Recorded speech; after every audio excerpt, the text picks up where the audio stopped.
On Vanishing Chapter 5, The Golden Hour.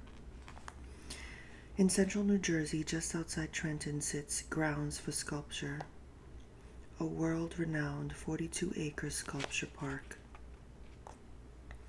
Among other pieces, three-dimensional replicas of Impressionist and Post-Impressionist paintings populate the grounds.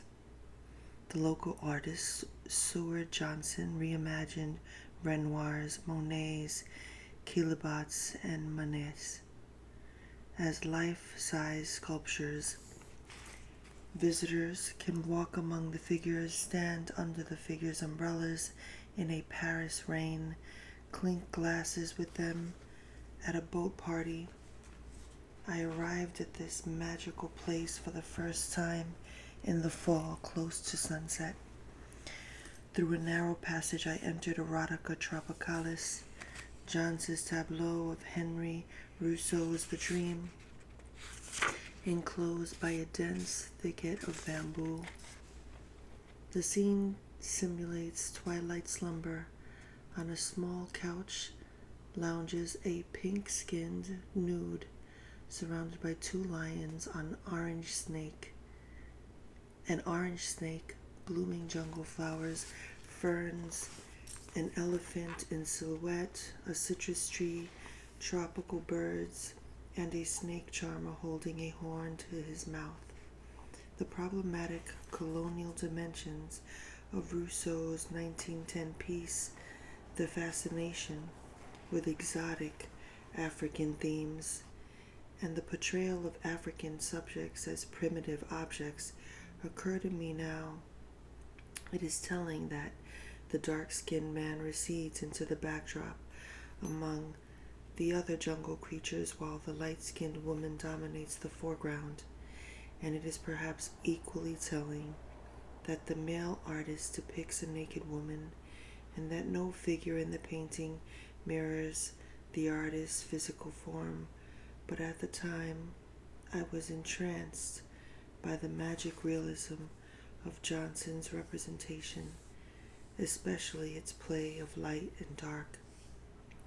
Only the thinnest strands of evening light penetrated the bamboo cover, barely illuminating Erotica Tropicalis. Visitors stepped onto a small platform to insert themselves into the dreamscape, a good photo op if not for the prohibitively low light. I could not resist entering the scene, slipping in beside the slight man with the horn and just above the supine woman with her broad, perky breasts and long, streaming hair. I stood in a tight spot between a dark jungle and the light woman. Grounds for Sculpture's description says, the woman is apparently oblivious to the danger posed by the wild creatures in her midst. Seeing her up close, I noticed her serenity, her half smile, no tense lines, no tight muscles, at peace in her dark dream and round body, surrounded by shadowy creatures obscured by the jungle's dense nightfall. Languidly she reclines, naked, open, restful. She appears unafraid. She seeks no escape from this dark kingdom, finding herself irrepressibly there. Perhaps she is less oblivious than brave, less clueless than wildly composed in the face of danger, or maybe she understands that darkness does not necessarily equal danger. The menace of the dark jungle may be, after all, a mere projection of European anxieties. I exited the scene, but it stays with me like the woman.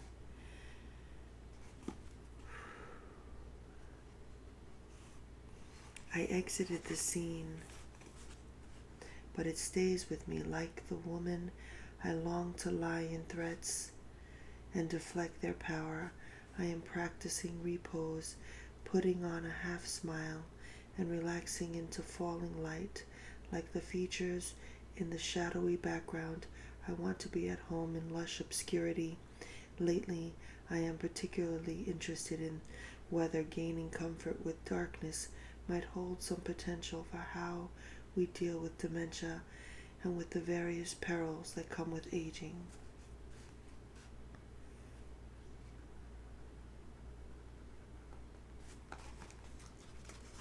At my grandfather's funeral, people apologized for my loss, and if anyone had the courage to refer to my grandfather's long-standing dementia, they mentioned the dimming of his final years. In my uncle's eulogy, he spoke of his father's dimming mind, and perhaps his words gave other funeral goers the acceptable lexicon to refer to Jack's last decade with dementia. At the time, the descriptor troubled me. I recalled Susan Sontag's warning, disease metaphors are never innocent.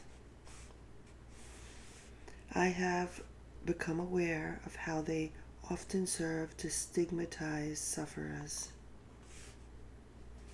adding layers of shame to illness, and how dementia teems with fraught metaphors. I saw references to my grandfather's dimming as another euphemism for progressive forgetfulness.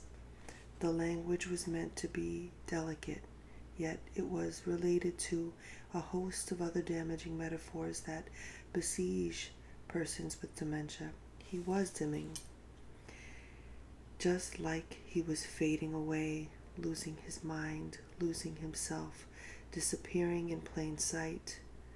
This rendering, I thought, was a permutation on popular zombie tropes, which imagine the body of someone with deep dementia as still going, even as the real person is gone.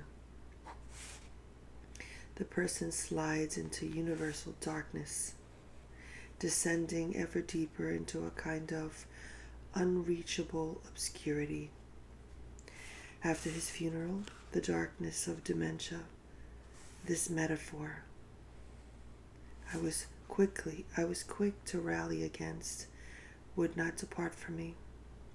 I began to stumble into it everywhere, in newspapers and magazines, on television, in conversation.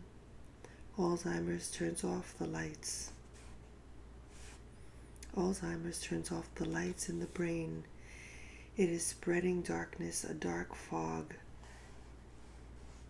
It is an invading kudzu vine, blocking out the light.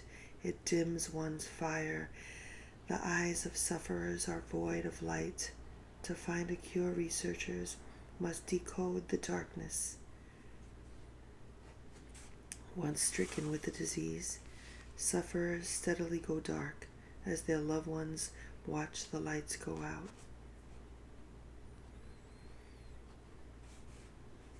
A reviewer of the 2014 documentary First Cousin Once Removed, which chronicles the poet Edwin Honig's final years with Alzheimer's disease, describes Honig's plight as the steady dying of an intellectual light.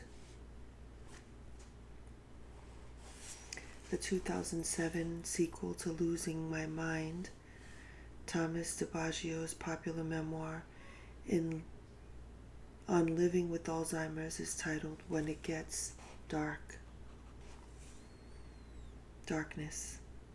It elicits its own special dread. In the moral imagination, darkness is synonymous with evil and menace, with sinister deeds hatched in the dark hearts of dark men, and in the intellectual imagination, darkness is equated with stupidity, empty-headedness. Someone who is dim-witted, according to Merriam-Webster, is not mentally bright. In popular Christian spiritual imagination, darkness is associated with sin, Believers are children of light, lifted out of darkness, that place of great weeping and gnashing of teeth. They are the light of the world. Light shone in the darkness, and the darkness did not overcome it. The annual stewardship campaign of a church I once attended brandished the theme, "Be the light, light the way." How warped we would deem the slogan, "Be the dark, darken the way." In common understanding, light triumphs, or should triumph over darkness. The light-dark dualism has lodged itself in our individual and collective psyches. Disparagement of the dark over the goodness of light seems merely automatic. So embedded is the hierarchy in our lexicon. The association of darkness with dementia, whose derision also seems automatic, comes as little surprise.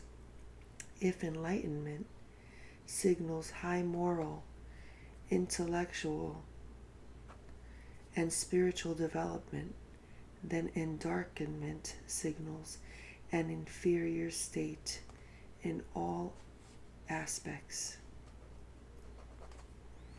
In this framework, dementia, envisioned as a darkening force, diminishes the moral, intellectual, and spiritual standing of its sufferers.